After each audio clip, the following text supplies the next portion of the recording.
cuando hable el rencor.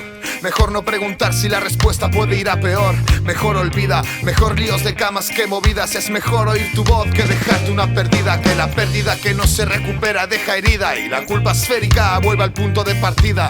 Mañana antes que fuerza aunque cueste pensar. ¿Y por qué no echar a un lado un rato todo lo real? Yo libérate, libérate, suelta ya, si ya esté. Libérate, libérate y lánzate a volar. el tiempo es oro, no lo vendas por dinero. Tiene más valor aquello que no guardas en un monedero. Lo podemos si queremos, lo tenemos si lo hacemos. Y lo de menos es lo que paguemos. Concedamos un segundo a nuestra voluntad. La lucha eterna entre el poder y la necesidad. La vanidad es ese cáncer que te invita a pecar. Apúntate a este vuelo, directo a todo puede ir mejor. Ajusta bien el cinturón, pero olvida el reloj. Apunta alto, tan alto como de la ocasión. Prepara el salto, el corazón es el motor de propulsión. Todo lo que creas, todo lo que haces de seres y más. Uno más que busca no ser uno más. Seremos bolsas de gas en una corriente de aire, volando donde nunca lo hizo nadie.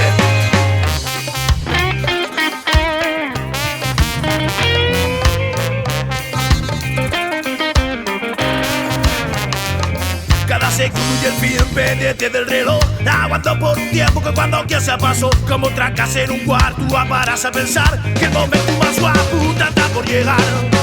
Apostemos por el mundo exterior. Sal y deja que te pegue el sol.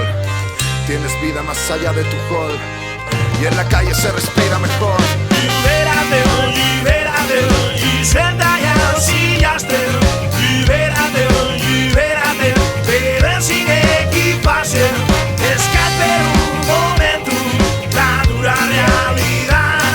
Saborea ya la vida y ándate a volar. Apunta de este vuelo, directo a todo puede ir mejor. Ajusta bien el cinturón, pero olvida el reloj. Apunta alto, tan alto como de la ocasión. Prepara el salto, el corazón es el motor de propulsión.